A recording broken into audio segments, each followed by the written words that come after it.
ફૂલબાઈ માતાજીનો પાટોત્સવ યોજાયો।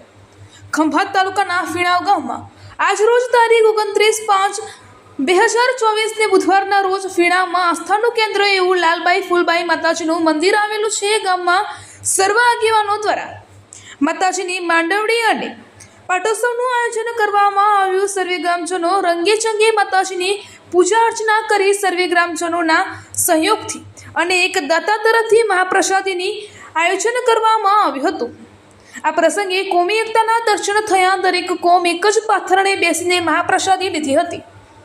મુસ્લિમ ભાઈઓ પણ મોટી સંખ્યામાં આમાં જોડાયા હતા। રાત્રે સંગીતના ડાયરામાં મોટી સંખ્યામાં ગ્રામજનો જોડાયા હતા। ગામના પટેલ સમાજના યુવા વર્ગ તથા ભરતભાઈ, વિપુલભાઈ, કિરીટભાઈ, હરેશભાઈ અને ક્ષત્રિય ભાઈઓ તરફથી શ્રી મહેન્દ્રભાઈ મકવાણાએ ગામ લોકોનો અને મહાપ્રસાદીના દાતાનો આભાર વ્યક્ત કર્યો હતો।